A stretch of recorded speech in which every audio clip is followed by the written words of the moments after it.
Hi guys, so nakita yung mga kapitbahay ko ng yung malaking sawa or gani siya tawag animan sa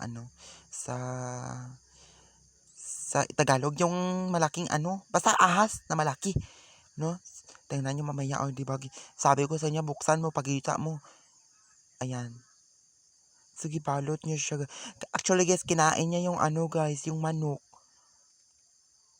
Nataichi talaga yung manok, guys, kasi kinain niya. Ah, diba? Tingnan niyo. Ayan, malapit na. Malapit na.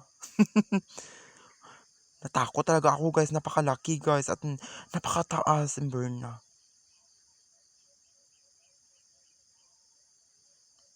Katagal man mag-abri, oy. Patagal man siya mabuksan.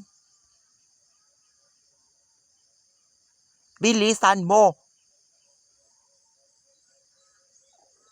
Ayan.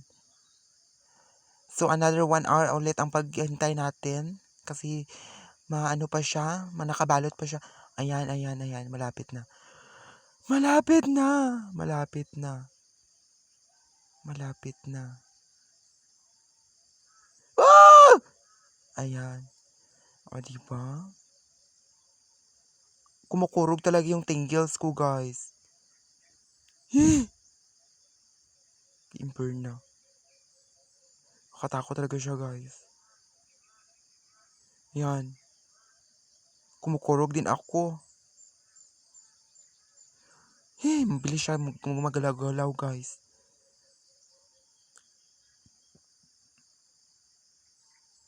Na.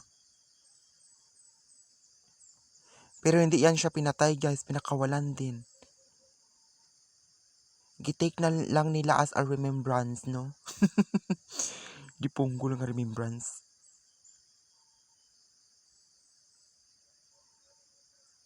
Ayan, di ba? Mataas siya, guys.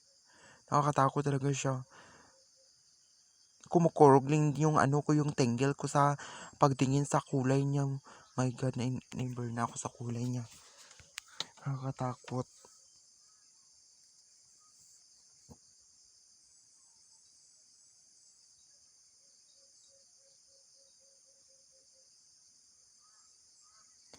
So, tinignan ko yung mga videos ko, guys. May natira pa palang na ganito na yung na video ko.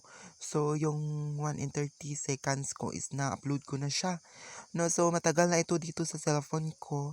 Then, naisipan ko na na lang, i-edit tapos i-upload ko.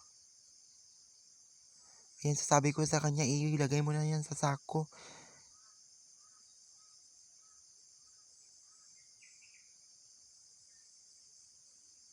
Ayan. Nakakatakot talaga siya, guys.